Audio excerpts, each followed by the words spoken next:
Guess what? You're in charge now, Brees. I'm just the backseat driver. Hey, oh my God, Sasha's here too. Tilka's here, Sasha's here. Look at Eileen Adler, my mom. Yeah, Hey, Leslie Mom! Leonard. Woo! Hey. Oh my God. You know, do you see who's not here right now? Kathy Hi, Hattori. Mom. Yeah. Kathy Hattori's not here. And why? Because she's trying to save the world, doing some production for a designer. Oh, big deal. Feedback Friday wasn't important enough for her. So I want you all to write her an email. Cursing her. I thought it was because of the storm in Seattle. No, she's not even in Seattle, Leslie.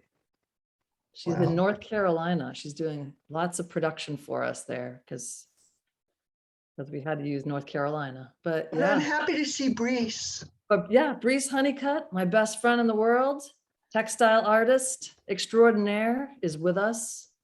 Eh. Co-hosted. Oh boy. Thanks, Ellie. Okay.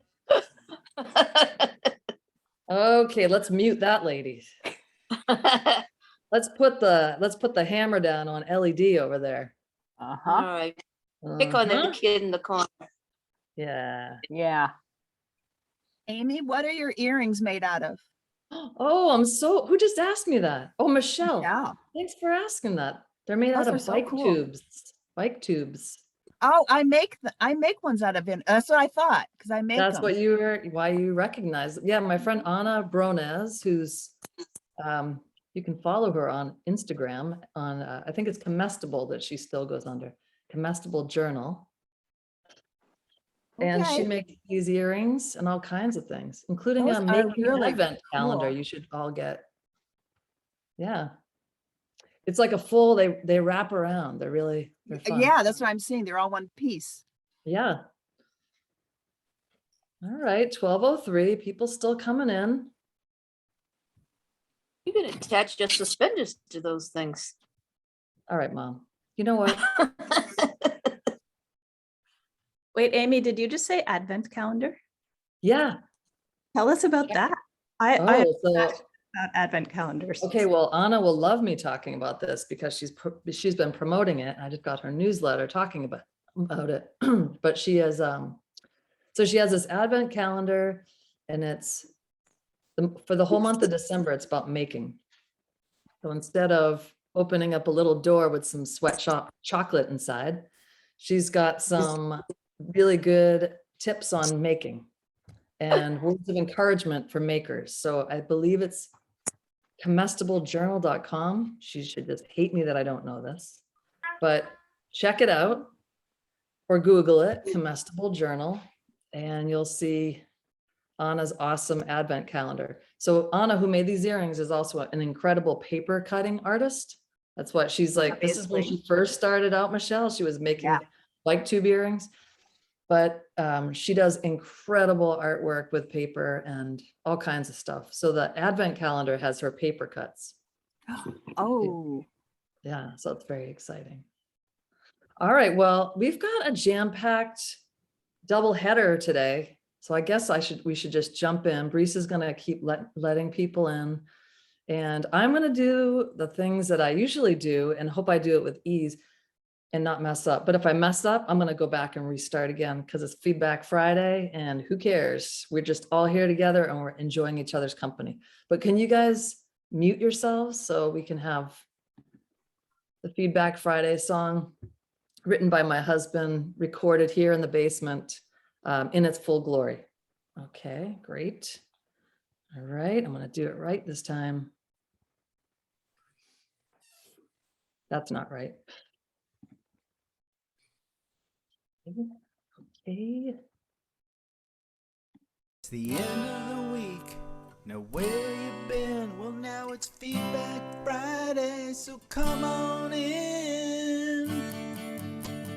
Come sit down and stare at your screen. We got a presenter that you never seen.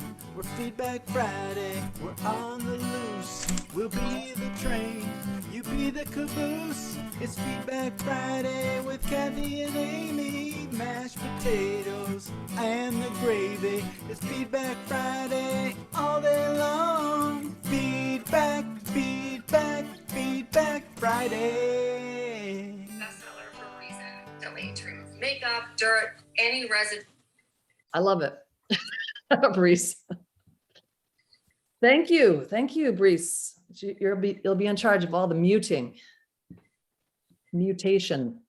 All right. Usually I print this out for Kathy to read, but today it's my big chance. And I'm just seeing my mom laughing at me. And so I'm just gonna, all right. So today is Feedback Friday, episode 77. 77 weeks. Yes, Margarita. 77 weeks of this madness and goodness. This is our weekly show where we speak with dyers, artists, scientists, writers, furniture restoration, people who love wood, and people who just love natural dyeing and color. I'm Amy Dufault, Sustainability and Communications Director at Botanical Colors, alongside my dear friend, my best friend, Brees Honeycutt, textile artist, natural dyer, and who I talk to at 7 a.m. every Saturday morning, like we're 100 years old. This week on Feedback Friday, we have Molly Roškar of Indigo and Oak. Molly will be talking about color and wood, and will address the way natural dye and different finishes become lenses through which we can see and interact with this particular fiber. Thinking about what is a fiber, that's kind of cool. We will also have Stony Creek Colors after this. So well, for me, I'm on the East Coast, so 1 o'clock Eastern, we'll be letting Sarah Bellos, the founder of Stony Creek Colors, will be here. And they'll be introducing their newest product, Indigo, the world's first pre-reduced liquid natural indigo dye, and demonstrate how a completely hydro-free vat made with 100% plant-based indigo is created instantly and ready for use. And they're going to make that vat in real time. I have a dress that I've dyed using that indigo.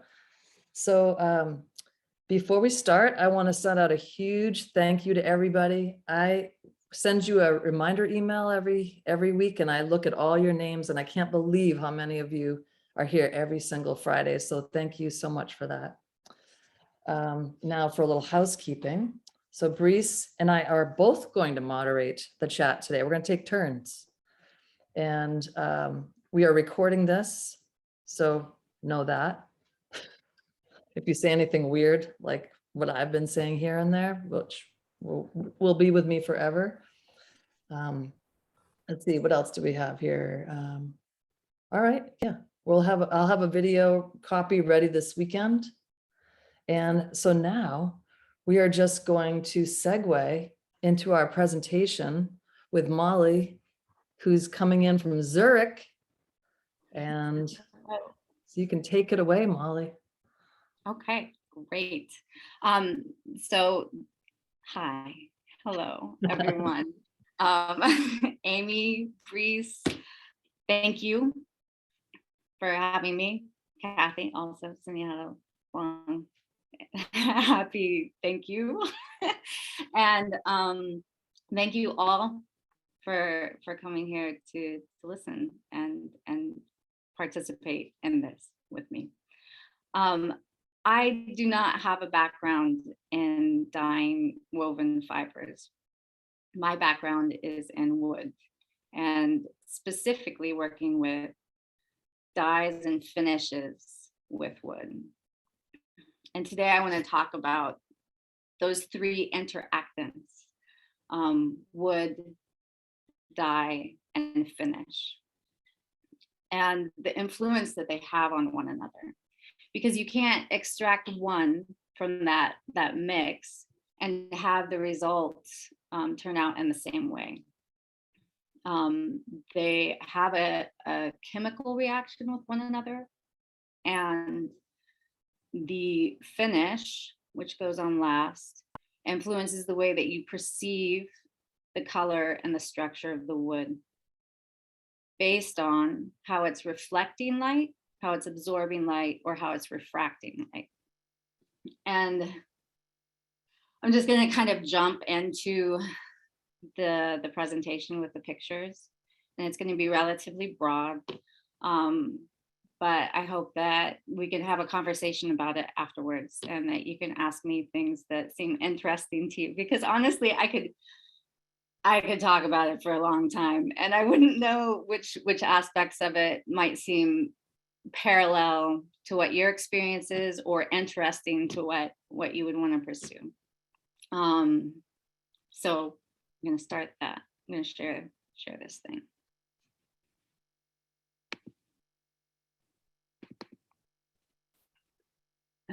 Okay, and can you guys see it?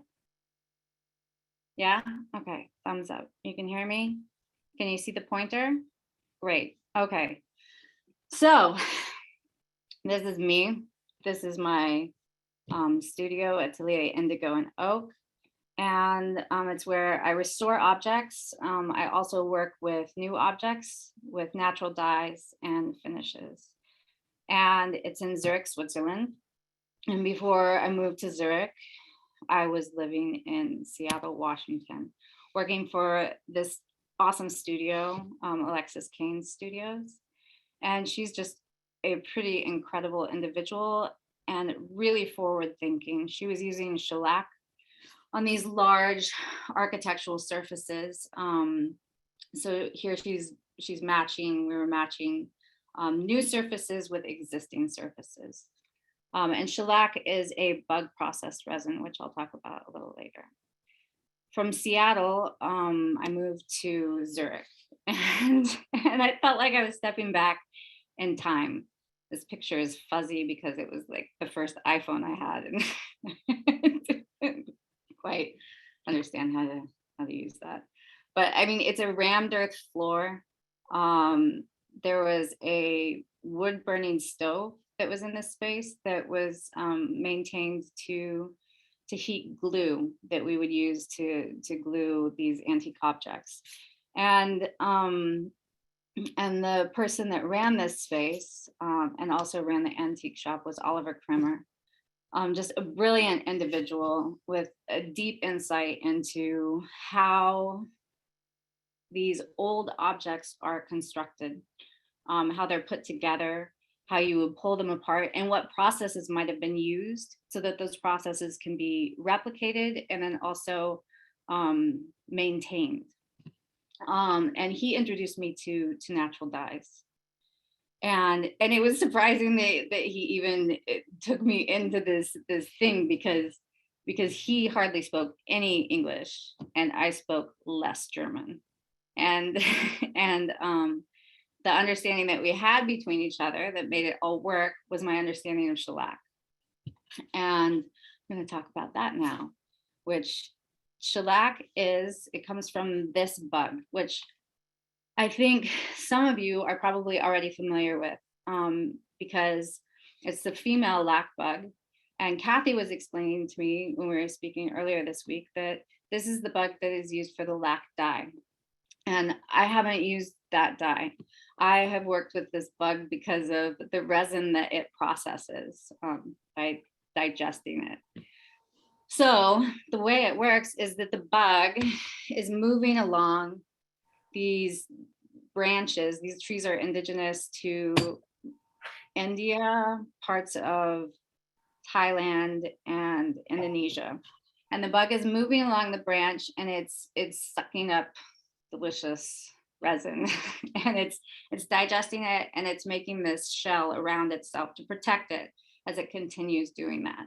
And when there's enough of this crusty wonderfulness surrounding these bugs, then the tree is pruned or they start removing this substance, right? And then it's purified. And I suppose at that point they separate the bugs from this resin substance, and then the bugs go for dye, and then the resin substance, when it's purified, is this. And then it's purified on different levels. So on the far right, you have shellac that has particulate matter, either bug parts or bark, wax. It has a lot of wax in it. And as you reduce the wax and this particulate matter, then on the far left, over here, it's pretty transparent. This is soluble then in alcohol. You use a high grade, like something you would use in the lab, alcohol, or in a pinch, you can use Everclear. Also works.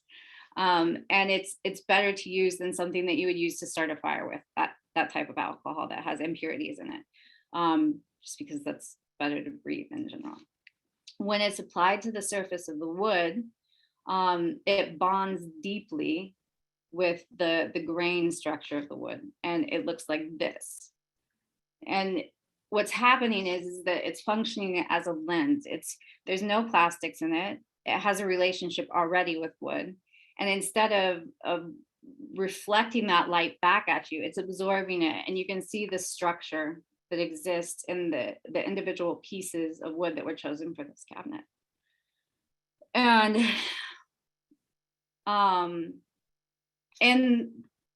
this is the top of this cabinet when it was in a deteriorated state. And what's happening is that as it deteriorates, it's the finish has deteriorated, and also the color has deteriorated. And so what has to happen is the both need restoring. And with a natural dye and wood, it has an entirely different relationship than a synthetic dye would have. A synthetic dye functions as an application, and a natural dye interacts with the wood. The tannins that are in the dye will react with the tannins that are in the wood, and it revitalizes the colors that would exist in the wood. And they exist in different levels in the structure of the wood. So that's when you get that really complex grain. So working with wood, it's mostly natural tones. And so it's like walnut husk dye, and then an application of shellac over, and in these next photos. And you can see what happens with the light. Again, it's luminous. And this is damage that is from the drawers moving in and out. And then it's the same process of walnut husk dye, or, in some instances we were using madder if it needed to shift a little red, or maybe fustic.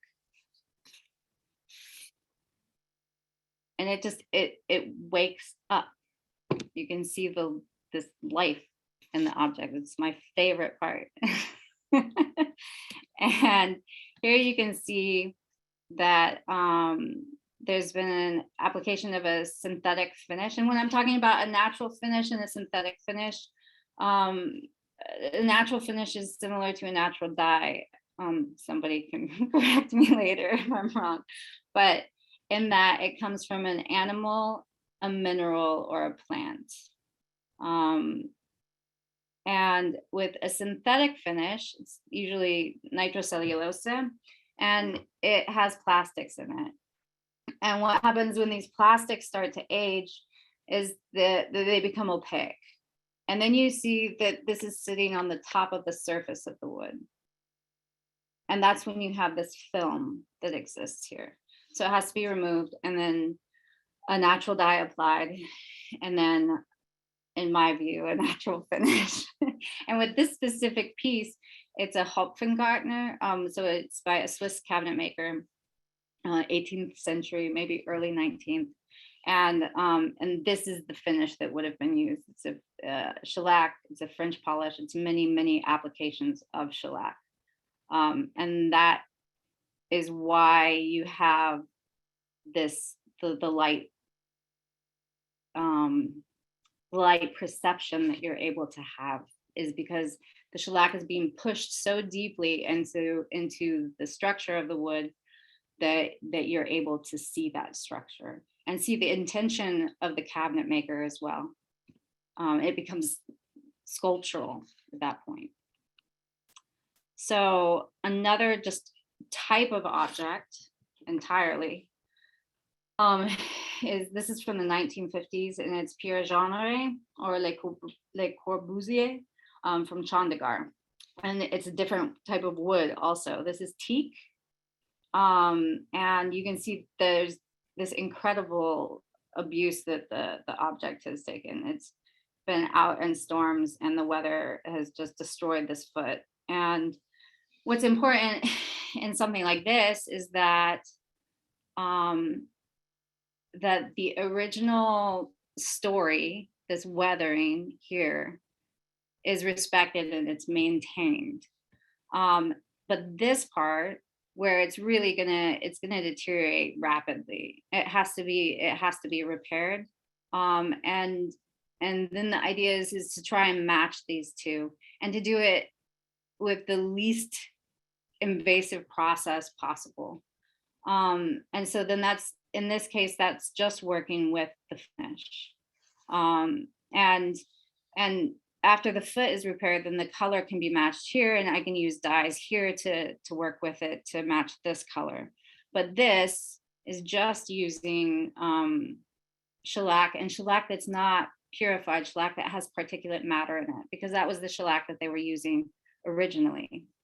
And that some of this age remains because that's part of the story of the object as well, about where it's come from and what it's gone through. And this is just an example of some different types of wood that when you're working with wood, you're always considering too what the qualities of that particular wood are, or yeah. And this is also Pierre Jeanneret and Corbusier's objects. And this is teak still, but this is rosewood. And you can see that kind of underlying deep red. And this is just slightly greener. And if it's a finish, then the way that's kind of shifted or adjusted one way or another is that you can add like dragon's blood to the shellac, which is also a resinous substance, and it's soluble in alcohol, or aloe, and that's greener. And the object then in that process is to remain true to the tones that are inherent in these types of woods as they're being restored in this case. And this is just an example of a synthetic finish with a synthetic dye on a table that had just aged. And you can see this film that happens, and it's shifted green. Synthetic dyes and in the combination with the finish will often shift this yellowy green color. So it has to be removed. And then you can see what happens when it comes into interaction with a walnut husk dye. It immediately has this warmth and this complexity of color. And the client was cool. He wanted to keep these because, or was happy keeping these because the table is going to be used again. That you're going to have marks that exist on this table, and these are marks from the enjoyment people had eating or drinking together. And this is a relationship between an aniline dye on the left and the walnut husk dye. And the aniline dye just tends to saturate wood. It tends to give you a relatively, I can't think of another word for saturation. It's this heavy coloring. And here is the walnut husk dye, and then also the shellac. And you can see the depth of field that you have because of how deeply it's bonded with the structure of the wood. You get to even see this burl, which I love, these little details that become visible when something bonds that intimately with the structure of the wood. When COVID happened, then my work with clients was interrupted, and I had a chance to look at the palette that might be possible with natural dyes and wood. And this book was my jumping off point, from Farben des Holzes by Hans Mikkelsen and Ralph Buchholz. They're both Germans and researchers, academics, restorers, just really such incredible, thorough book. And they replicate all these really old recipes that were used to dye furniture in the like wood dye houses in Europe. And one of the colors that really appealed to me that I didn't have any experience working with was indigo. And I couldn't find other books specifically about wood that were dealing with indigo. So I thought, well, I'm going to look into the woven fibers. And then I found Indigo that was published by Kirsten Neumüller and Douglas Lahanko, and they talk about this banana vat, which is a 1-2-3 vat. And then I found Botanical Colors, and they had the whole thing dedicated to these 1-2-3 vats. And I thought, okay, well, guess I should try this out. This seems better than sulfuric acid. I don't have the ventilation to use sulfuric acid. I don't want to. And I started obsessively watching the Feedback Fridays. And I would watch them late at night because here it's 6 o'clock. And this is the first one I get to come to live in person. So happy. And so this banana vat, which is a fructose vat, was really successful in the way that it seemed to bond and respond to the structure and shape and complexity of wood. And so I'll show you some photos of because I was very pleased. And there's just such a range of color that's happening. It's incredible, which I'm sure you all see when you're working with fibers, but it was just really stunning to me that it seemed to be a natural relationship together too. It's not like it goes from wood to blue. It's like, it looks like the sea or something. And this is birch plywood.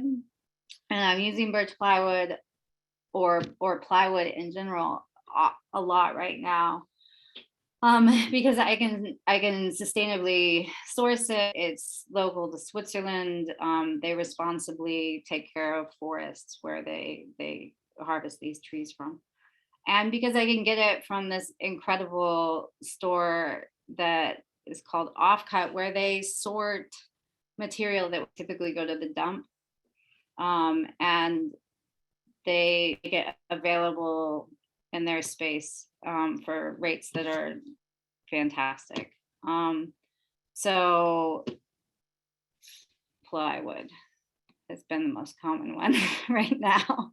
But this is indigo, and then this is the shellac that's being washed onto it. And the mat is also beautiful, but this depth of color is really stunning to me. And these are beech blocks. These two here have been dyed with the indigo vat. That's the iron indigo vat. And you can see this reaction that happens with the tannins and the beech. And these are the 1-2-3 banana. I started working with some other colors as well. Turmeric. This is turmeric and avocado and hollyhock. And this is just another example of what's happening when this finish is coming into play and how it affects your perception of these colors. And the colors will adjust too, depending on the plane of the wood you're using, right? This is the vertical grain and this is the end grain. And the end grain of wood is actually allows you access to the sort of vein structure that would exist in the tree where the water and the sap is moving up and down. And so it wants to suck that dye into it. And the vertical is what you would typically be working with, but sometimes is more resistant. This is madder, logwood, cochineal, and turmeric and indigo. I started fermenting the color that I had going and have going, because I was reading from Cardon's natural dye book, and she mentions walnut husks fermenting, and a lot of my walnut husks just naturally start fermenting. So I thought that maybe it would be ideal if I just do that in a rational way, and adjust the pH. And for wood, it doesn't matter that this particulate matter is here. And with madder specifically, it's been really interesting because when the liquid is applied to the wood, it's actually relatively translucent. It doesn't seem to have a lot of the color in it. And so I thought that maybe it had just like perished. But after 12 hours, then this color happens, 12 to 24. And this is also an example of these three have the same color process of madder and cochineal. They each have a different finish. And it affects the way that you can see this color. This is with shellac. This over here is with wax. And wax sits a bit more on the surface. And so it's reflecting a bit or refracting, like spreading that light out. And then that's why it's a paler, more opaque. And this is with oil. And I think that even the oil probably had a little bit of a maybe shifted the pH a bit in the cochineal. But super interesting to me. So finally, I'll just talk about a couple fishes other than shellac, and then we'll close things up. But this is soap, and soap can be used as a finish. It's important that it is a true soap. That means that it has the right balance between alkalinity and fats. And this is a Marseille soap. And what you do is you add a little water to it, you whip it up, so it's like a whipped cream, and then you apply it to the surface of the wood. And it's velvety, it's like ski, it's really, really, really soft. I wish I could take a piece of this wood and hand it to each of you, and you could just rub it against your face like that. So it would feel nice. This is dragon's blood that's finished with soap. Another finish is hide glue, which a lot of you are also probably familiar with. It's used to size canvases. It's also used in an indigo vat, which I haven't tried yet. But I use it particularly when I don't want my grays to go brown. So I was really pleased with the grays in this wood, and the range of tone that existed there. And if I used an oil or a shellac, then they would go brown. And the way that I could maintain the gray was with hide glue. And this is indigo over here, and this is still the grays. And then you can see when it's finished with the hide glue and then burnished, it's darker, but I still have the grays that I was excited about. Beeswax is probably another finish that a lot of people are aware of. It's used quite a lot in the UK for furniture. I use it primarily just for the exterior of vases because of water. I don't want water coming out. It's soluble in linseed oil and turpentine oil, which is not turpentine spirit. It's the oil. And when it's liquid, then you can apply it to the wood, and the oil penetrates into the wood and bonds with it, and then the wax sits on the surface, and you buff it out. You can see the reaction that takes place here too. This is lilac wood that's dyed with indigo, and then when wax is up to it, you get this texture and sort of burnishing. The last finish that I'll talk about is oil. That's probably the most common that everybody, like, if you think of a natural finish, you think of oil. It's really accessible. It's very easy to use. It's important that it's a seed oil, because the seed oil will dry. So like linseed oil, poppy seed oil, sesame seed oil. Linseed oil is the most classic probably. I use it specifically when it's important to me with the way that I get this color. Like I really love how the tannins and the grays respond to it. And I use it with spoons because I put them in my mouth and I put that seed oil usually on my salads, because cold pressed seed oil, it works for this as well. And this is fermented madder with a sycamore spoon. And these both were dyed with indigo. This is sycamore, this is apple. And you can see the reaction that this apple spoon has had with the indigo vat. It's cool. and then it's finished with a walnut oil. And this is a pine spoon, and it's been dyed with indigo and then finished also with walnut oil. And that is that. Those are the finishes and the dyes.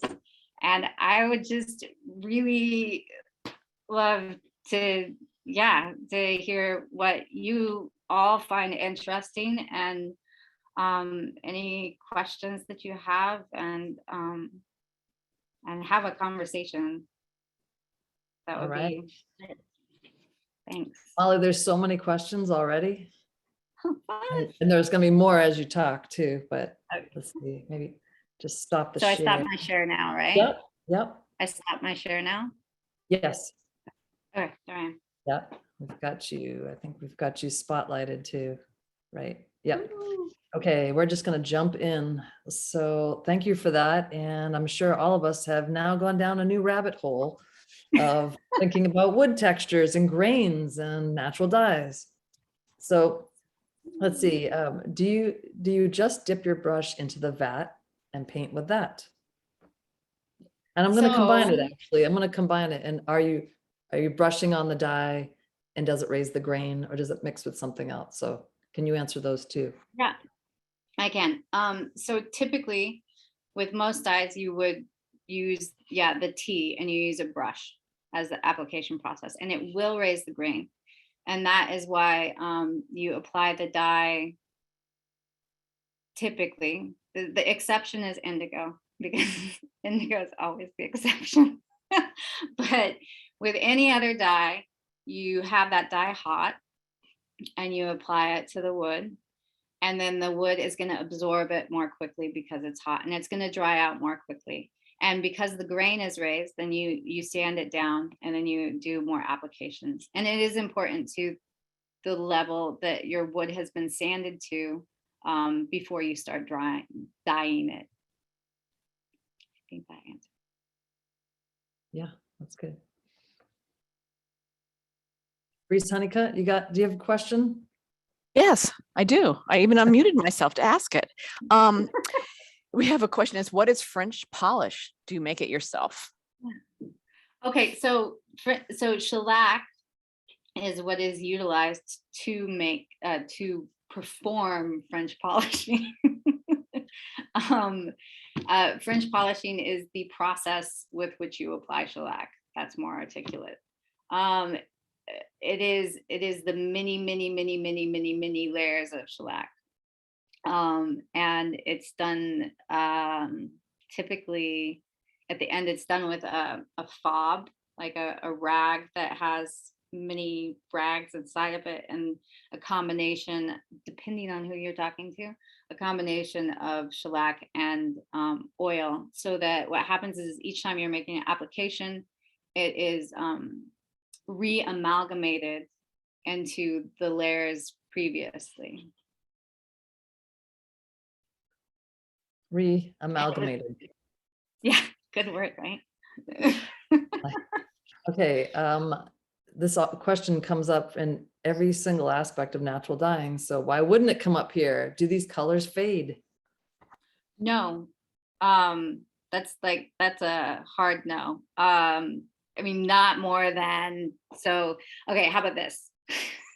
In contrast to an aniline dye will, after 5 to 7 years, it's gonna shift its color if it's exposed to sunlight. It could go green, it could go yellow.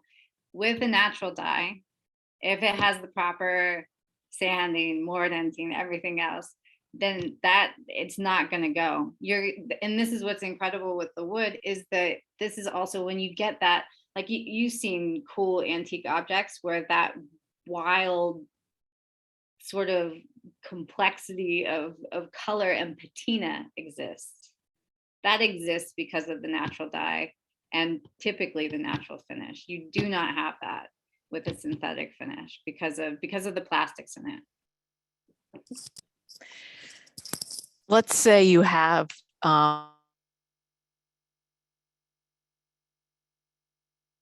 Pause. She froze. Oh, no. Did I Well, freeze? Well, that synthetic finish. How do you remove it is a question. Oh, yeah, that's really okay. fast. That was Breeze at high speed talking. How to remove the synthetic finish? My back, did I unfreeze? You Your back. yeah, you on. Yes, that was the question that was sort of up in the app. The netter. Okay. So Yeah. the way that Yeah, she's one of the questions, like she said, it's called, it says, how is a synthetic finish removed?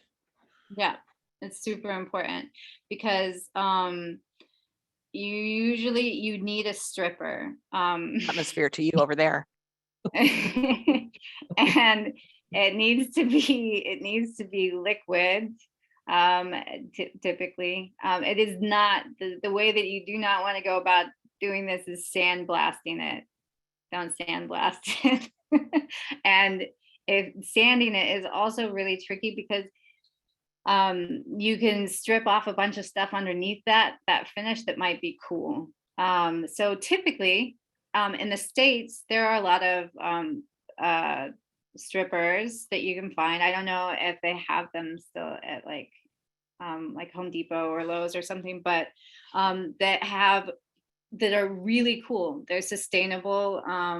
They usually use like orange stuff. I need to look more into my strippers, but and what happens is you apply this stuff and it usually has something in it that bonds with the synthetic stuff, and it keeps it like jelly like, and then you use a scraper and you scrape it off, and then you find out how to dispose of that in a safe way. All right, looks like we lost Breeze, but I'm sure she'll be back.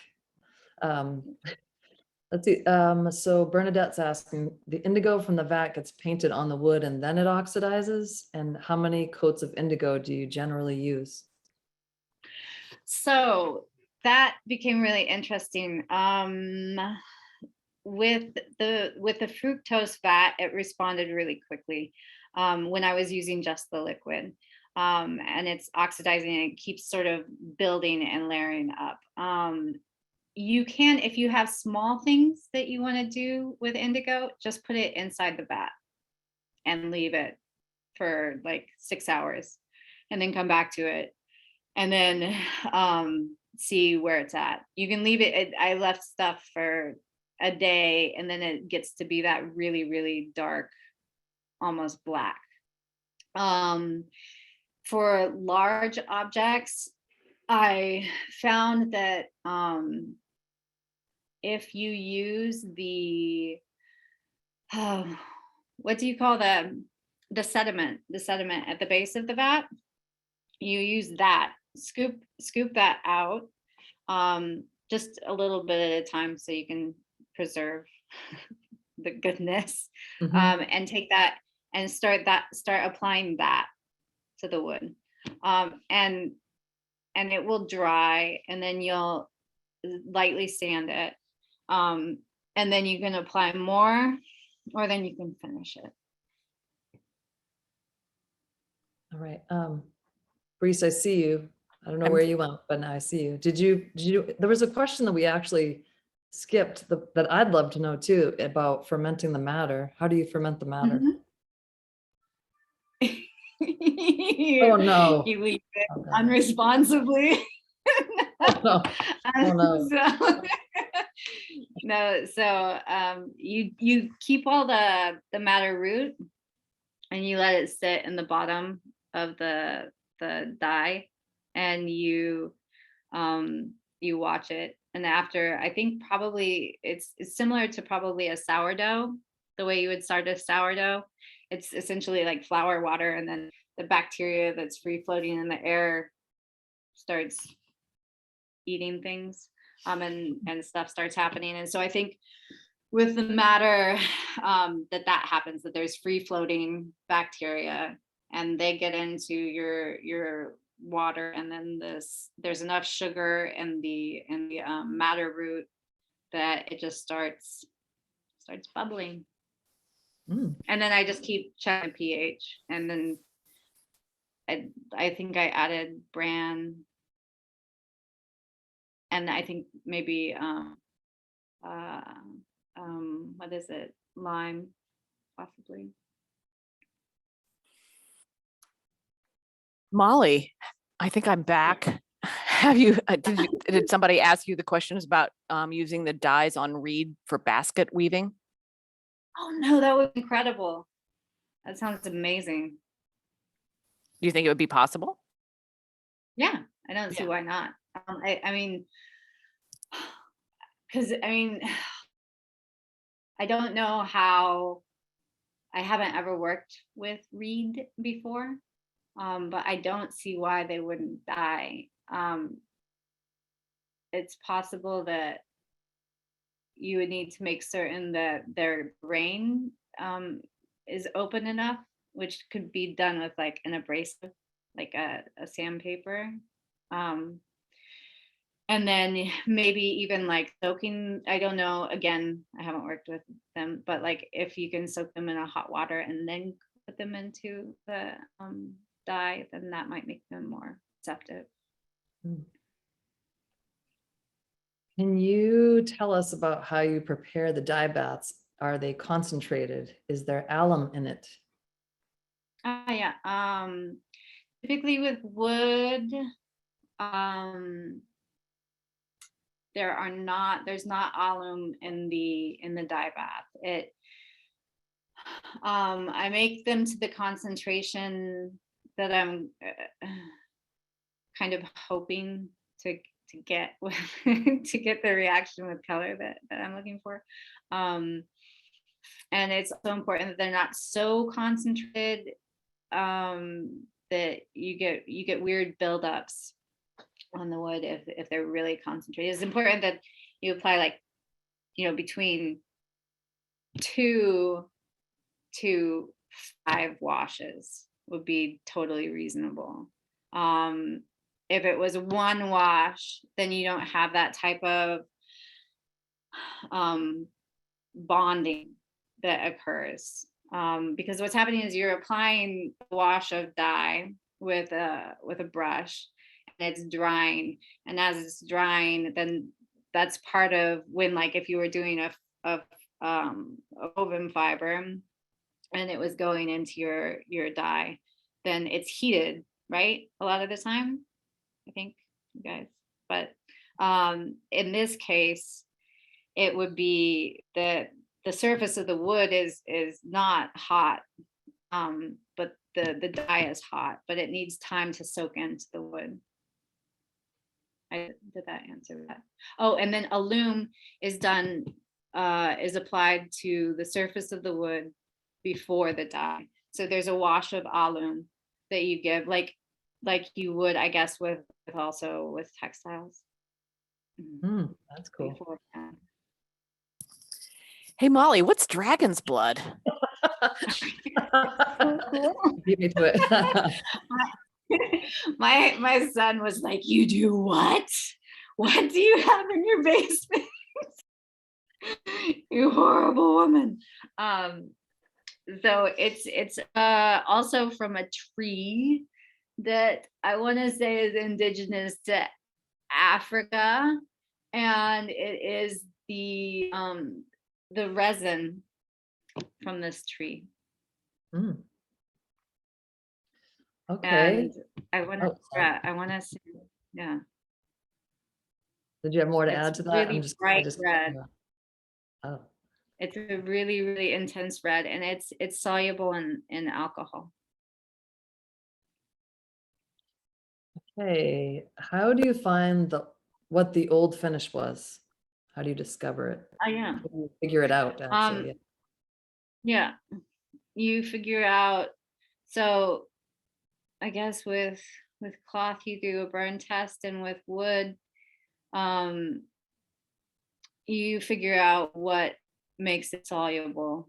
So if it's a synthetic, then if you put take a Q-tip and some alcohol and go to the location that seems the least visible and rub your Q-tip in a little circle, and if it starts pulling off, then it's probably shellac. If it doesn't budge, then it's probably a synthetic. If it's oil, you could, and so oil, typically if you use a little sandpaper, it will gum the sandpaper, because the fats in the oil will cling to the sandpaper. But typically with oil too, the pores on the wood are all open. They're not closed. So that's a sign that it might be oil. And soap. I haven't come across anything that a lot of Danish furniture uses soap as a finish. But the more modern pieces are done with synthetics, and I haven't worked on any old Danish furniture, so I've never seen a really old piece that's been done with soap. I don't know how I would identify that right away. Maybe just as being different from the others. I hope that helps. Yeah. What's the base for your hide glue? That's a very technically specific No, question. not at all. So do you mean what's hide glue composed of? The question is, what's the base for your hide glue? So if you're how you'd making make if you're making rabbit skin glue, right? Is that the same as hide glue? Yeah, I think rabbit skin glue is more elastic than hide glue. Rabbit skin glue is typically what they'll use, I want to say, with Paintings. paper, and sometimes paper restoration. I'm not certain. They use fish skin glue for paper, certainly. And rabbit skin, I remember is supposed to be more elastic than the general hide glue. And the general hide glue is the same way that you make gelatin, which is the bones and ligament parts of animals. Usually it would have been a waste product. And it's the same process that you would use with rabbit skin, is in that you cover the granules with water. You let them sit for 20 minutes until they're gelatinous, and then you add just a little bit more water, and then you heat it up at in a double boiler, because you don't want it to boil. You don't ever want it to reach a boiling temperature. You just want it to be kept warm enough that it's liquid. All right. Another technical question, or just an important question. What soap would we buy that is balanced? Yeah. So I think a Marseille soap. You could find it probably at, so you probably have better, or not better resources, but other resources that would maybe be excellent. The resource I always use is Kramer, because they're relatively close to Zurich. and they supply that. I think it's possible that like an old drugstore might, because you don't want the soap, you want it to be a hard soap. You don't want it to have any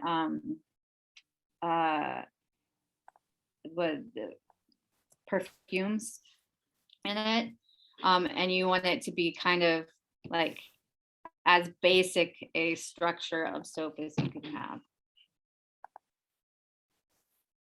But Primer is a great resource if you don't find something else, and I think they're out of New York in the States. I just put the link in the chat for Kremer pigments. Thanks, Oh, it's- Breeze. Hey, as my question now, right? Okay. So let's see. Did you ask the question? Did Amy, when I was out in the Ethernet, if you can paint with acrylic or oil on top of wood that you've treated with dyes? Yeah, you could. It would still bond. Wait. Okay. Paint with acrylic or oil on top of wood that you've dyed. Yes, that would work. The Okay. oil. The acrylic will certainly bond, and the oil, the only thing that would be in question is whether or not some component of the oil paint might react differently with either the wood or the dye, but it shouldn't. Okay. Great. Now it's my turn, and I'm trying to answer questions behind the scenes too. I think we're gonna. Okay. What's that? You got one? You got one ready? Yeah, 'Cause someone I wants think to we can know take what's one that more- yeah, one more that question. wood thing behind you, Molly. No. They did. For real? For real. Somebody really asked it? Oh, I Yes. didn't say the amount of money I wanted for that if somebody asked it. Oh. Kate Ellis asked, "What's on the wall behind you, Molly?" Kate. I'll answer that. That is a drawer. It is. It's Well, that one of sounds those exciting. Yeah. It's these, I don't know if it's a European thing. I guess maybe it is. It's these drawers that they had in their like work tables. That's probably had either lots of tiny screws or the individual letters for letter presses. That's usually you see them for that. And it's finished with shellac. It's Can not you very find another pretty. question? Oh, you'd like for me? Okay. Yes, sure. Could you find another question while I look for Sarah Bellos? I can't find. I don't know. Let's I'll see. I'll go. Oh, well, somebody actually wanted to, if you could put the last slide up again, or just tell the links from that slide. Yeah, absolutely. Okay, let me see. So share screen. There. Is it? Can you see it? Should I play it? I should play it. There. It's links. To the man that I worked for some time in Zurich, and then also to Alexis Kane, and then the others are just the books. All right. Well, that's good. So I put up some, thanks for putting those up. I also put up Molly's website, which is on there too, and Instagram. Thanks. I will, of course, have that in the video when I put it up too. And it looks like, just as I was looking for Sarah Bellos, she came in. So that's great. Hey, Sarah. Hello. But I want to thank Molly for your thanks for your presentation. Thanks for inspiring us. Look at the chat after, like all these people are like, oh no, new rabbit hole. Yes. So everybody everywhere will now be working on wood projects over the weekend. But thank you so much. And thanks for your time. Thanks for spending this is your evening with us. So we appreciate that. And I'm glad you can make it live instead of just watching a recording. Me too. Thanks very much. So do I just leave now, or do I stay, or like how does it work? You can stay if you want. We've got we're gonna have Sarah Bellos is in the house, and I'm gonna find stay Sarah. if you Oh, there's feel like Sarah. it. Sarah. Oh no, spotlight Sarah. I'll Like get a a glass of switchboard wine or operator, something, yeah. Molly, and can Yeah. listen in if you feel like it. Yeah, you could, yeah, but so yeah, we have Sarah here or as part of our double header. Double Yeah. header. Yeah, so Sarah is the founder and of Stony Creek Colors and has this amazing new indigo. Sarah, I wore my dress. And Awesome. hold on, watch, if I wasn't going through menopause, I would have worn the sweater that I dyed. Great. So, and also is Eva here? Is Eva here for? That is in the room and she'll join in. So I'm Sarah Right. Bellos, everyone. This is Eva Sally, who is a dye specialist with Stony Creek Colors. So myself and Eva and one other woman on our team, Devin, are like our entire marketing and sales team. But yeah, do you want to start, Amy, or I can kind of give a little intro on why we snuck in at the end of Molly's presentation if you want. Yeah, no. We said 1 o'clock if people Yeah. wanted to stay or whatever. Cool. Also, Sarah, I wanted to ask, do you want, so am I sharing your video? Because I didn't. Oh, yes, but Yes? first I could Okay. just do a little update for everybody about what Yeah, we're why gonna don't you introduce yourself, tell it, Yeah. kind of just introduce and tell it what you're doing and I'll. So, go ahead. and we'll see this like very efficient, this is gonna be a super quick process that actually is made possible because of this Indigo product that we've been developing over the last 2 years. And it's very much, our goal was to bring a fully plant-based indigo into market in a way that was going to kind of like make it a lot faster and more efficient to do indigo dyeing for people who are commercial practitioners like dyeing lots, and then also kind of demystify indigo experience a little bit for those folks new to dyeing. So I think we've all seen like pre-reduced indigo crystals in the past and wondered like, why is that only available with synthetic indigo? So the indigo that we have is a liquid, and we'll describe it a little bit in this video, but while the video is playing, I'm actually just gonna like make up this vat super quick, and like in 10 minutes, we're gonna show you basically the results of dyeing with it. So Indigo is like, this is just a kit that we're selling right now in pre-sale on Kickstarter to help us like fund enough money to do the campaign, like to do the initial reduction. But essentially, we're adding a little bit of pickling lime, like hydrated lime, and fructose or fruit sugar into the liquid vat first. And this is just literally to get that, like the water, remove the oxygen from the water essentially. So Eva, do you want to also, Amy, should we do this now or just show the dyeing part later? Why don't we spotlight it right now? We're just You want gonna to spotlight? show, yeah, but maybe just spotlight Eva. So I have Stony Creek Color, so I'm going to, let's see. I gotta find Stony Creek Color in another Okay. spot. Hold on, give me 1 sec. No worries. Well, and I'm just for now putting the, and I can also just use the computer. Well, I think she was looking for you. So tell it if it's Bree, not. do you see them? Stony Creek Color, part 2. I'm over here. We'll have to, Eva, hold on, yeah, turn the volume on. Awesome. Okay, so all we're doing first is like putting some of the pickling lime and the fructose into the 5-gallon bucket. And then basically I'm gonna dump in the indigo, and that's why we wanted the spotlight. Oh yeah, look how cool that looks. Amy, you're so sophisticated with this Zoom. Whoa, it's not, it's my co-host is also.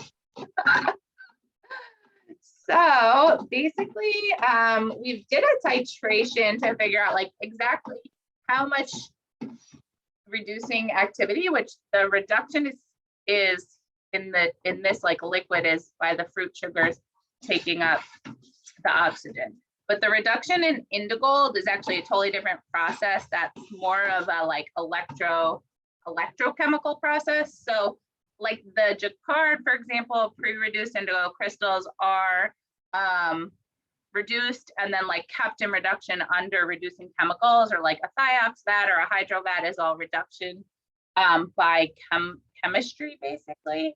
And in this scenario, it's actually the addition of a hydrogen that is through electricity. So it is kind of like deep science, I guess. But indigo here is in reduction. So when I'm going to dump it in, why we want to do this little spotlight, and then we're going to go to the video, is literally to show that it's going to be like kind of golden. And if you see, it's, can you guys see this? Am I going too fast? The yellow submerging below the surface. Looks yellow to me on my screen. Can you guys see that? Yep. All right. So this is literally like 100% reduced plant-based indigo. Actually, it's not 100% because you see this little tiny blue. That was just from the surface oxidation right when I was like opening the container. So basically, I'm dumping this whole bottle in. You could definitely, like, people have been, if you're not following us on Instagram, everyone, you could see a couple tutorials that we let some people have like a sneak peek of the indigo. Amy being one of them. So people have been sharing their feedback. We had just a little bit of like lab scale and pilot scale indigo made. And the point of our Kickstarter is to like get a lot made. And this, well, so I'm just gonna give it like the tiniest of a stir, not even really stir it. And we're gonna wait and watch this little video, and then I can answer some questions about indigo. And it is 7 past whatever hour you guys are in. So we will check back in, maybe if you want to play the video, and then we'll see what this looks like in a little bit. Sound Okay. good? Let's see. Yeah, I'm gonna do my best with this. And don't tune out for the video, but it is like 3 minutes. So if you need a bio, Yeah, no, it's good. It's good. Our Kickstarter, this is what we're gonna see. It's just like a background on indigo. All right, so I'm gonna make this screen big, and here we go. Saving that favorite dingy t-shirt from the back of the closet is not the only reason hands are diving into the dye bath. At-home dyeing is a way to breathe new life into our existing wardrobe, make works of art, and create memories with friends and family. But there is a dirty secret in indigo dyeing. For too long, we've witnessed dye kit companies intentionally mislead customers about the makeup of their dye kits. Their marketing language would lead you to believe that their products use natural colors, but they are actually made from harmful chemicals like cyanide and formaldehyde. At the same time, those dedicated to using natural colorants know how difficult and time-intensive safer alternatives can be. How amazing would it be to dye our clothes in a fun, fast, and easy way that is safe for people and good for the planet? The Indigo Easy Indigo Dye Kit from Stony Creek Colors is designed for exactly that. Stony Creek was founded with the belief that dyes can be created from plants in a way that doesn't require a compromise on performance or safety. For nearly a decade, we've invested in research and development to bring clean, fully traceable colors to some of the world's leading fashion brands. Unlike other indigo suppliers, we make our dyes 100% from plants. This means farmers and soil health are at the heart of what we do. In our vertically integrated model, indigo is grown in partnerships with family farms as a regenerative rotational crop. Our team harvests and produces high-quality dye at our own factory. That dye then serves as a drop-in replacement for the petroleum-based indigo used across the denim supply chain today. Now we're excited to bring our industry-disrupting technology directly to you. Our climate-positive Indigo Dye Kit is the world's first 100% plant-based indigo available in a completely pre-reduced and liquid form. It's the gold standard because it allows for unprecedented speed and ease of use in indigo dyeing without the need for chemical reducing agents. After months of testing, our team is still amazed by the depth of blues quickly achieved in this completely hydro-free indigo vat system. With our Indigo dye kit, at-home dyers of all experience levels can access the same clean, high-quality dye as our brand partners and contribute to a brighter future. But we need help to make it a reality. That's where you come in. To bring the production of this new innovation to life and truly transform the textile industry, we need to produce a certain amount. And, to put it lightly, the business of manufacturing natural indigo is not easy. But we are fueled by our vision of a vibrant fashion industry that values clean and safe natural color, bringing life to the places it's grown, dyed with, and worn. This technology is years in the making, and now is the time to signal that we are tired of the toxicity in the clothing we love. While funding this campaign might seem like one small step, we know the industry is watching. We can't wait to see how you bring Stony Creek Colors Indigo dye kit into your home to create one-of-a-kind pieces and impactful change.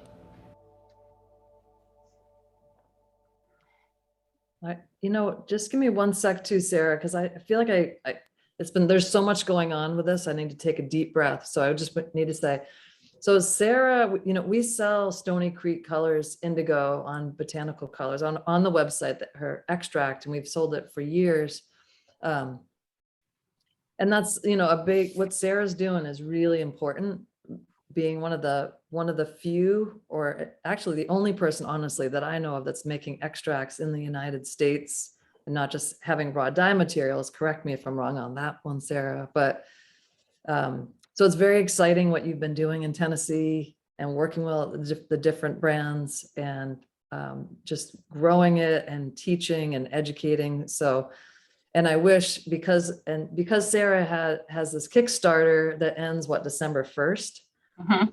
We had Feedback Friday, so already scheduled out. That's why it's an add-on, because it should be its whole own episode here. But you stay with us as long as you want. But I will definitely be linking to Sarah's Kickstarter so you can help support.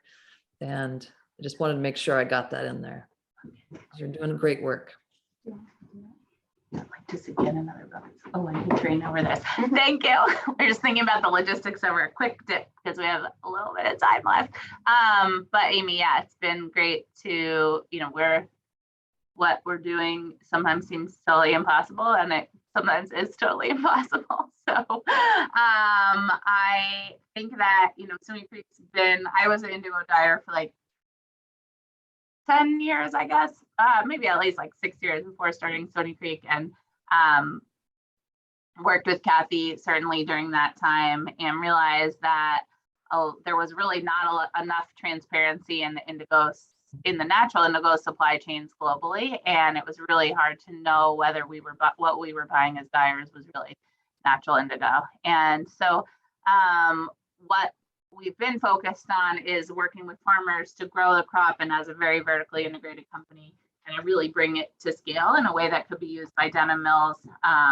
What we found in that process is actually that most of what's sold as natural indigo kind of globally at that scale is actually synthetic indigo. So anyone who's able to sell 2 or 4 tons of natural indigo is often very significantly or entirely adulterating it with synthetic indigo. So that's kind of been our journey and on the denim side. And along the way, we started offering natural indigo, obviously, to artisans. That's how we all got our start, kind of on our dyeing team here.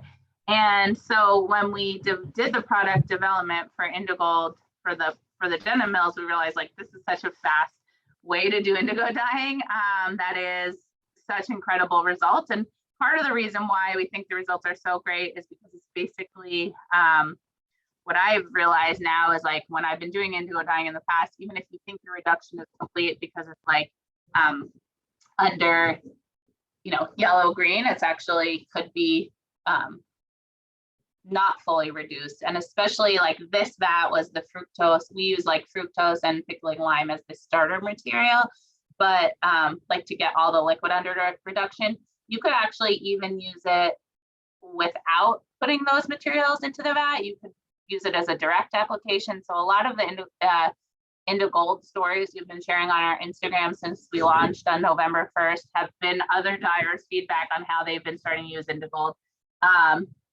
we only had really limited quantities for those testing. So sorry, we couldn't send one to everybody. But there's also this pen, which is going to be like for surface application. So this is literally the pre-reduced indigo in here, concentrated, that you can paint or brush on. It will go on yellow as a reduced indigo, which means you're not applying the blue pigment, you're literally applying it as Luco indigo. So that means when the cotton is picking it up and then it oxidizes, that's going to allow the full bonding to the cotton or to the fabric that you need. So we're really excited to see what more applications people have. This is a spray bottle that we're also having as one of the rewards on our Kickstarter. And what this basically you can do is like, I'll just do this because it's kind of fun. This is actually a wool t-shirt, but we've been doing some really fun things with like stencil also. I don't think we've used this one yet, but it's going on like actually literally yellow and then oxidizing on there. So I think that this could be a really great thing for yarn dyers also who want to do like different shadings. We promise don't inhale it after. We have 1 more minute until it's 10 minutes to check the mat. So I'm going to show this.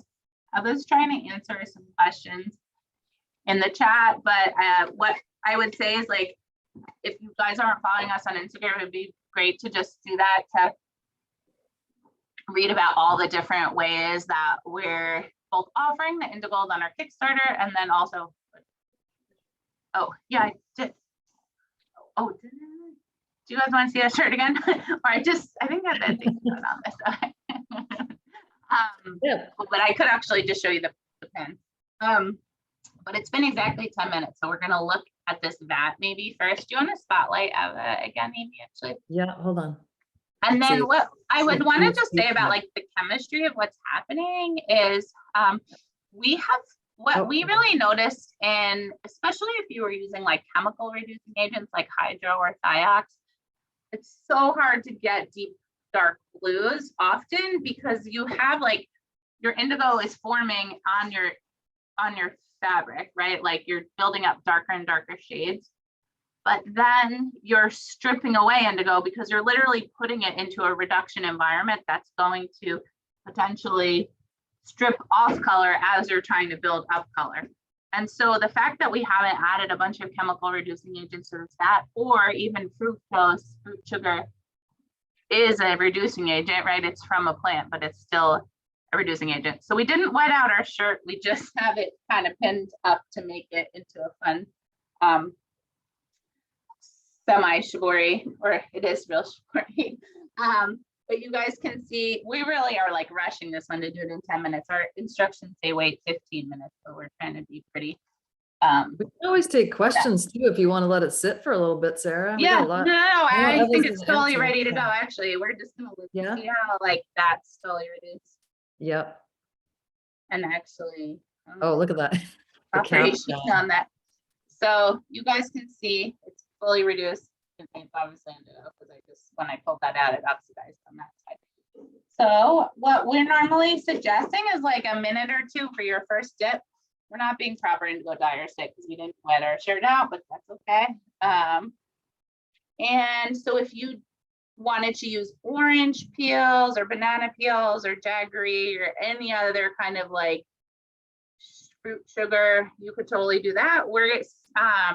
The way Kickstarter works is basically we're using this as a way to fund the like big scale reduction that we need to actually do this. So instead of just making it in a really small like lab scale to be able to make enough product. And we have picked a couple reward categories. So we're selling the 50-gram indigo bottle, and then we're also selling it in like a 200-gram bottle.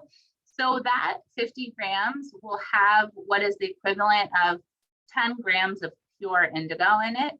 So if you're used to buying like a 40% indigo powder, let's just say, it is the equivalent of like 2.5. It's the equivalent of, I guess, 25 grams of indigo powder. I'll have to do that math while I'm not on recording, but basically, right, because 10 grams of pure indigo, 40% pure would be 25 grams of like indigo powder. Yeah, so it's not, okay. And because this is fully reduced, it's definitely like a little bit more effective, we would say. Your chance of getting like a deeper, darker blue is also, is this 100%? Okay, cool. Are better also. And then a lot of people have been doing this with like a totally cold vat. So letting it, dyeing with it. I put hot water in there to get that lime and fructose into solution that first time, but it's very, very low amounts of fructose and lime compared to your typical like 1, 2, 3 vat. So there's really no sludge and sediment at the bottom of the vat that you might deal with other types of vats. And you can definitely use a little bit, make a not as strong a vat or make a smaller vat and not use all 50 grams at once. And so, yeah, are there questions in the chat? Yeah, there's one that was a while back. I know Eva's answered a bunch, but I don't know. Anyways, I'm just going to ask it. How long is the vat good? And can you add other things to it? Yeah, so definitely there's actually not really a reason to think. I mean, I know like Michelle Garcia has kept a fructose vat like 2 years. So I think if you were putting a lid on it, especially one of those like floating styrofoam lids, it could last into perpetuity. But it's also, if you're did a heavy dyeing, you know, there's not as much. What people do when we add like hydro or thiourea dioxide is like over reduced. So it's not over reduced, it's just perfectly reduced basically with this scenario. So you still want to be mindful when you're dyeing of not like adding a bunch of oxygen, but there's not really a reason to think it couldn't last weeks, but possibly longer with like proper maintenance. And then you can do the same exact rebalancing that you would of like either adding a little more Indigo or adding other stock solution. So it's like you can add this to your other other vats that you have going on. We haven't done it yet with a fermentation vat where it's like it's just becoming winter, so we don't have a great place to do a fermentation vat at the moment. But this is literally the same exact indigo that is used in an indigo vat, so it's quite like fast to washing. And the only thing is, obviously, just like indigo, it has high crocking. So eventually, you know, like you need to rinse it well to make sure that it's going to be very not come off on everything, just like you would with indigo. I'm gonna pull this one out. We're gonna let it like air out a second and then oxidize. And then we're going to dip it one more time. We still are like suggesting to do 3 dips, but it gets pretty dark pretty quickly, or at least that's been our experience. So I'm gonna just put it over this, our little drainage area. And obviously, you guys can see it's a very typical indigo, except super bright, right? Like really strong reduction, but none of the really disgusting smell that you would get from using hydro or one of the other reducing chemicals that are nasty chemicals that have a bunch of sulfites and sulfates that are you know, when they're breaking down, that are either water pollutants or bad for your respiratory tract. I just want to point out to Molly that there's wood that's being dyed here too. Oh yeah, yeah. And actually, because of the temperature, I think for like catazome applications, like you can do this at low temperature. So it's really actually could open up a ton more applications for just like consistent, not just painting on wood, but like literally like Molly is doing, like dipping in a way where you're not as well, you're not like adding these other chemistries to the wood, basically. All right. How about another question? Let's see. Is it correct to say that yours is the only pre-reduced indigo dye made from indigo plants, and which species of plant? It's definitely correct to say that. So we do know that there's some people that are selling like natural plus synthetic pre-reduced indigo, and that is just this is a totally different thing. This is 100% from plants, and it is definitely the only one that we're aware of. And there was another question. I'm sorry. What was the second part of that question? What kind of indigo is it? Well, predominantly we're producing indigo pharaohs right now, and we still just do grow a little bit of the Persicaria tinctoria, which is often called the Japanese indigo. Yeah, but mostly, so the way Stony Creek Colors works, we're like, as I was saying, really vertically integrated. So we supply the seed or the transplants to the farmers, and then we actually go out with our own harvesting equipment, harvest all the crop and run these like really big extractions. And then part of how we're able to sell our different grades of products. We have a 25% powder, a 40% powder, a 65% powder, and then go into this pre-reduced form. Like this required a super high purity of powder. So we are blending all these different batches because just like farmers everywhere growing indigo, it's like when there's seeds on it, it's one yield or one purity. When it's, you know, new growth, it's something else. So you can see it's getting really dark as it's oxidizing, obviously. Eva's doing a really good job with that I know, camera. it's really like, fun having this. zooming in. I'm So not as action, expert. action shots. What's yeah. the pH of your vat? Cynthia's asking. Yeah, so this is like probably around 11. That was our target. Yeah. And that's Can like you- ideal for cottons, but as you guys probably know, like it'd be nice to even take it lower for wool and silk to not be damaging. And so you could do that without adding as much of like the lime, for example. Okay. Let's see. Maureen's asking, can you use part of the bottle and save the rest for later? Yes. Yeah, definitely. So what you saw when I opened it was I was like looking at it for a little while and then it had a little bit of blue. Part of like this Kickstarter is to allow us to, we're trying to reach the stretch goal in our campaign to get to $40,000 raised. And that's part of, a lot of it just goes into the cost of like growing the indigo, extracting it, making the dye in the first place. But that's going to also hopefully let us invest in packaging where we actually are like packaging it under nitrogen, and nitrogen is an oxygen excluder. So that will let you store the bottle. We have stability trials of up to a year where they're packaged under nitrogen. And when you open it up, it's all still Luco indigo in there. But you could dump out a little. I wouldn't do what I did then when I let the water flow back in. Don't do that, but you can pour a little out and then put it in, or like get your own nail salon painting and fill up your own indigo pens if you want to, or spray bottles. I like that lots of people are checking out the Kickstarter page and asking, can it be sent to Europe? Can it be sent to Canada? Yeah.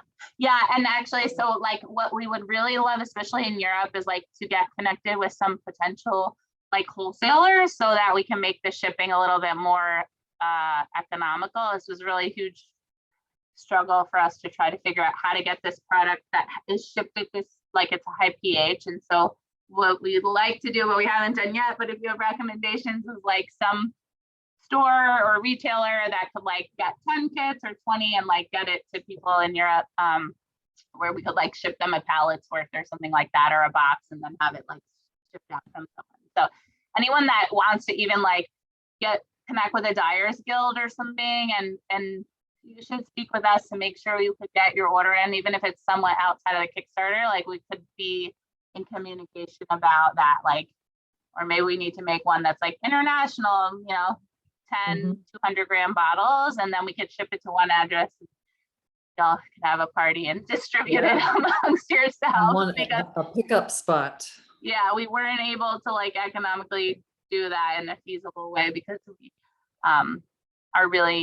we haven't sold this product yet. Yeah. And I also love, a couple people have mentioned that, like how awesome it would be for schools too, because the kids don't have to wait. Oh yeah. Well, so I think this actually, and Catherine Ellis tested one of our kits, who I'm sure you guys know, is one of the authors of the Art and Science of Natural Dyes. But she was like, this is such a game changer for workshops, because we just did a workshop yesterday and we didn't have enough indigo to do only indigo. So we had a couple of fructose fats. We had to make them the day before. We had to get there early and like rebalance them, even though they were brand new. And then like the indigo one, we literally just did in 10 minutes. It was ready to die. huge difference. Like even my 4-year-old has an attention span for this one. Oh my gosh, I can't believe I was doing the camera work and also answering questions. This is amazing. Our team is very versatile. We all wear a Yeah, lot this of is hats. good. This is great. I haven't trained around the tractor yet, so it's coming. Okay. Yeah, you've answered. Okay. You've Yeah, and answered a lot also of- like we have a bunch of FAQs in the Kickstarter, and as it relates to like awards and things like that, I think that we might have already answered, but currently Indigo's not in Canada. We are trying to fix that on our shipping, so please just keep checking back and then message us. Yeah, we're good. We're trying to work through that particular one. Like for Europe, Europe, Australia, Africa, we would love to figure out like how to get a bulk to somebody where we can ship one and then it could get distributed if someone, within a city or country, if people wanted to try it out. All right. And oh, okay. So Eva just said that they're currently updating because people are asking, they're asking about, yeah. It's Yeah, 'cause so this is right now, only I think just Australia. some of our awards are like to Canada and Europe, and that's like the things. I mean, we also actively sell through our website. Like we have a paste right now, natural indigo paste. So this is different than indigo. This is oxidized indigo that we sell as a 10% paste. And so this is an alkaline solution that, so if you've seen people like raving about our paste in the past, that's a different product than 10% indigo paste, 100% from plants, but different than indigo. So indigo is yellow, it's already in reduction. The typical indigo powder or paste that's blue is oxidized and has to then go into reduction if you want to do a vat dye with it. All right. Did you do you want to take those clothespins off and wow us at all? Yeah, sure. And actually, I think it probably would be dark enough without even doing another dip. I mean, sometimes it's like 2 or 3 dips no matter what, but I think we'll take it off. And also just for anyone that's already donated to the campaign, thank you. And we just started adding what's called add-ons on there. And so we have an Instagram story about it, but you can also message us if you don't understand how to change to like add a pen or add a spray bottle or something if you want to do that. And Indigo is not shipping out until we like do the big reduction. So that's planned for this spring, but anything that's like a powder or paste, we will actually be sending out pre-holiday. So you could definitely get that, get them in time to like make it giftable. Yeah, we'll take this. Clothespins off. Are you fine with me doing that? That's not all the way down. We didn't even rinse it. You can still see it's actually like, oh, that's from the Oh, from being on the great. Can you tell I used to work at a bakery? That's where these rags are from. Oh, that's cool. Like years ago. So nice light blue and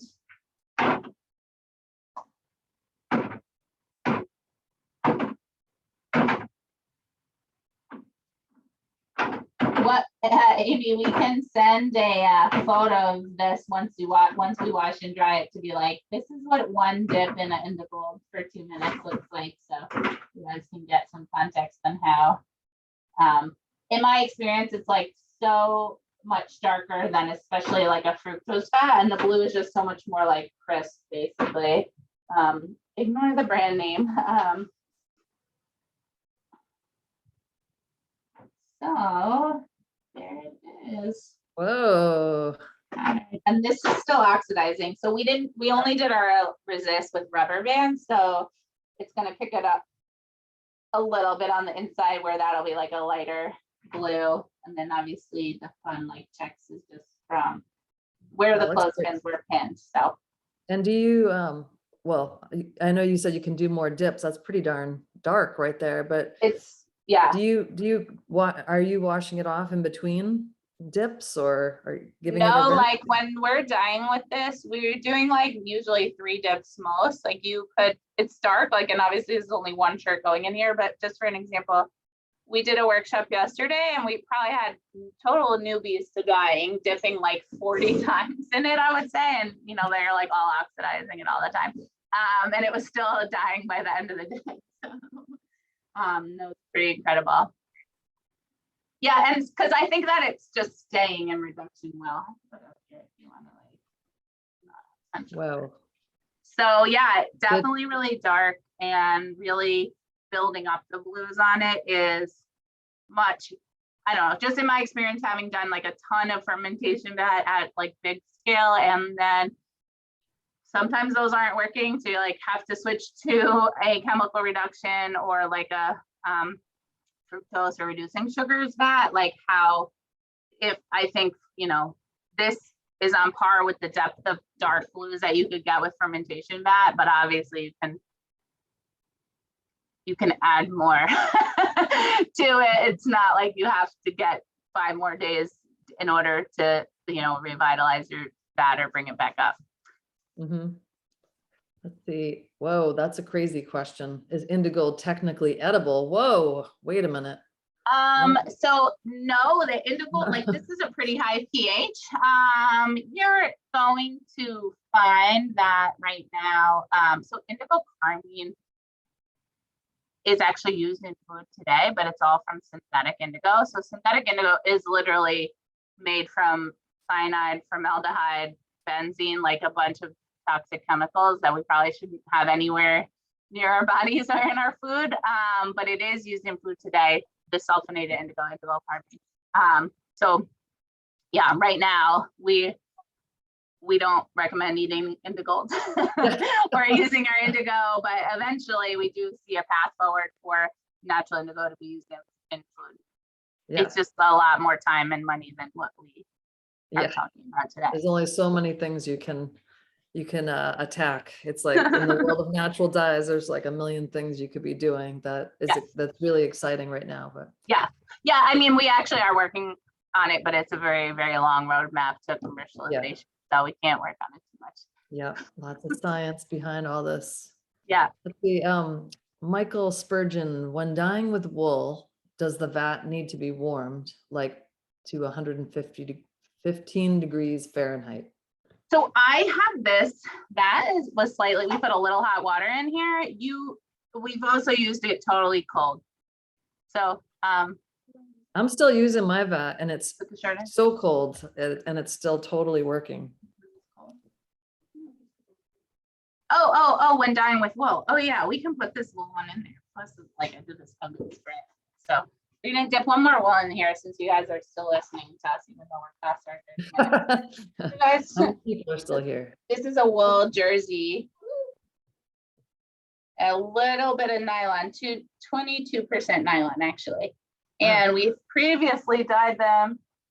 Actually, that I don't know if you guys can see behind me, but there's like a little light color. Those were actually dyed with sulfonated indigo. If you've ever heard of like indigo carmine, the thing I was just talking about for food, we make that in our lab. Sometimes it's not a product we sell on our website, but we it's not as light fast, but that is an acid dye. And so we've been making that acid dye purely from plant-based indigo though. And so that's the shade that you would get of sulfonated indigo on wool. Hey, wool and prints. You got this little Mac Bishop there. Yeah, so those are some samples that we dyed from them. We don't currently dye for them actively. I don't know if they're using natural dyes, but if they I used to are, work with Mac in Brooklyn. And yeah, they're awesome. Yeah, So. He sees this, he's gonna want this shirt back, but it was just our demo shirt for today. So yeah, I think especially for people dyeing wool yarns, the benefit of not having to worry as much about the perfect temperature would be really great. And knowing your vat's still in reduction, that's something I really struggle with the fructose vat, or the 1, 2, 3 vat is just getting a consistently good reduction. And I don't know if I'm just too much my mind is not as organized to do it exactly the same every time, but that's what I like about indigo.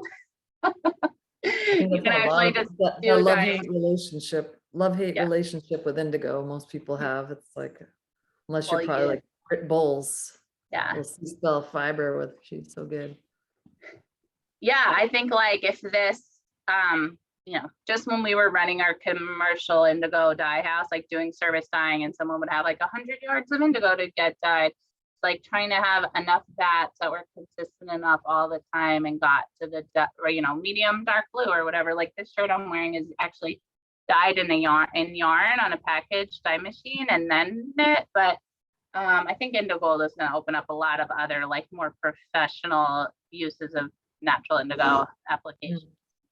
That's awesome. I didn't ask that, Suzanne, so I'm gonna, maybe I did, I don't know, but did you talk about color fastness, Suzanne said? Yeah, I think I just touched on it. It's the same Yeah. exact as other natural indigos. All I would say is a little different is like the indigo is indigo, whether it's synthetic or natural. It's all in how well you're applying the dye. And so if you struggle with light fastness or fastness in washing on your indigo, what I feel like with this is that a lot less, I don't remember how long I've been in here, but I'm gonna pull it out. Because your indigo is really, really well reduced, you're not having as much surface indigo in terms of like unfixed indigo that's actually being applied in the pigment form. So you're actually wasting a lot less, because I'm sure you guys have all had the experience of like lots and lots and lots of blue in your rinse water and you're like, oh my God, this is just literally going down the drain or whatever. This is not gonna have as much of that. I wasn't really doing as great a job in like spreading it out in there, but this is gonna get pretty dark pretty quick. I don't want it to drip on me. Well, while that's doing its thing, how about answering a question about, Go ahead. how would you compare water usage, especially the rinse out? So what I was just talking about, I think that what I've noticed is that this is not holding as much unfixed indigo, so it doesn't require as much rinsing. And Liz Spencer has was it Liz that posted about the indigo and was saying how like clean the rinse water was? Or was that Britt? Basically, I mean, we aligned to send it to some other dyers to get their feedback. So it wasn't just us like tooting our own horn or whatever, but according to other dyers that we've talked to, they were like, oh, well, this has a lot less, wow, this is a lot less like unfixed indigo that's then getting out in the rinse water. We don't have like we didn't do a proper like scientific study on that yet. So. Yeah. We want, part of actually why we're launching with this is Kickstarter is to say like, we want more feedback from the community before we're trying to like get the uninitiated to do it. So even things like our, tutorials and instructions, like we're going to be hopefully relying on you guys to give us some more feedback. So maybe that's our April feedback Friday with you all is like getting some, feedback from the community on how should it change or what sizes should be available. We haven't, the way we just launched was the best way we knew how, given like the time constraints and the way that we wanted to be able to, fund the very specific packaging that we knew would be best for like getting it out to the like first set of customers. So we know it's very annoying, like only have it available in the US, for example. But yeah, it's been really good experience promoting this. And then obviously for those who didn't already know, we are growing indigo at scale in the US. That's, it's really the only indigo globally that's USDA bio preferred. So we're doing this carbon dating analysis and submitting to the USDA to say, this is actually, when it undergoes testing, this is absolutely no fossil fuel, petroleum-based synthetic indigo. So just that powder alone, obviously, we want to make sure everyone in the community knows that that's what we offer, but thanks, Bernadette. But, obviously this is like another advancement towards just making it really easy, not just traceable. Yeah. Well, thanks, Maureen, for that. Yeah, there's lots of nice messages to you about how excited people are about using it once they get their indigo from you. So we don't have any other questions here. So I don't know if you guys have any parting words as our two for Feedback Friday. Well, we're ready for Molly to test it in some wood and give us some feedback. My son and I have dyed a couple Christmas ornaments so far. That's all. All right, Molly, you got woo. looks really incredible. Thanks, Sarah. That was Yeah, awesome. we're literally like, we've been developing this obviously for like some denim brand collaborations for literally 2 years. And it has been really hard, obviously, but we were like, it's so fun to use it that we knew we couldn't just not also let it, open it up for artisans and the home dyers. So we're really hoping this we've been talking about it like democratizing the indigo experience, but the pre-reduced indigo crystals don't need to be the only easy thing to use for indigo dyeing. And I'm sure many people on this call have been duped by even thinking those are plant-based, just the marketing language that they're using to sell those. So I think that this is a way of getting the real plant-based thing to people in a way that's fun and smells way better than chemically reduced fats anyway. I also wanted to add that we got a lot of questions in the chat that I couldn't answer while I'm filming. Yeah. So we're going to be posting that on stories over the weekend with the answers on our Instagram. Cool. And then we can link to their things. Yeah. So I don't know if it was kind of hard to hear, Eva, but some of the questions that people have had, you're going to be having answers on Instagram. Is that? Yes. Okay. Yeah, we'll be posting that in stories maybe like Sunday. Okay, that's great. So follow us. We're Stony Creek Colors, no E in Stony. So as you were just saying that, Sarah, were you just saying what your Instagram? Yeah, I'll type it in. I'm gonna put it in. Yeah, I have everything up, but Colors, right? I've got like a video and Yeah. oh my God, Yeah. so many different things going on here for you. And I'm gonna I'm putting Stony Creek Colors in the chat too, and on their homepage, so you can learn more about Stony Creek. But also on the homepage is a link to the Kickstarter. Yeah, and actually, folks probably would want to sign up for a newsletter. We're not like sending out tons of stuff, but the benefit then is we don't know when Indigo will actually be available to like the public or like on our website. All it is available on the Kickstarter until we literally launch the Kickstarter, get feedback, decide what, if anything, we're going to change about it. So the Kickstarter is the place for the next like 6 months, I would say, to get the Indigo. So you don't want to be left out. Just sign up for that before those rewards run out. But yeah, then follow our newsletter if you can't get it right now, so you can find out when we open it up for country shipping to other places. All right. Well, Cool, thanks guys. so much, Sarah, and Eva for joining us today on our Feedback Friday extravaganza here. But if you guys all want to unmute yourselves and say hello and goodbye, or Yeah, and hey, we'll nice post when things. these are dry. We'll put them on the we'll put that on our in the bold stories too, and then we'll see with just one dip in each of the shirts how dark they were. So that would be really Can't wait.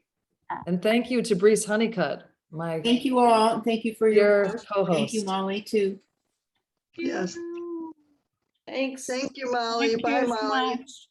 Everybody. Thank you. Bye, Thank guys. you, Molly. Bye. Thanks for Can't staying wait. on, Molly. Thanks. This was wonderful. Thank you. Creek. That's just natural Indigo workshop. Ever. All right. Guys, see you later. Bye, everyone. Thank you. Bye, Amy. Bye, I'm so guys. excited about ordering that Indigo. Yeah. Thank you. We can't wait to hear your feedback and message us on Instagram if you have any other questions, or once we post the replies to these questions. So. Okay. All right. Sounds good. Whatever we Just can. free. Thanks, guys. Bye-bye. Bye. Thank you. Hey, Brees, can you stop the recording because you're in charge? Oh, maybe.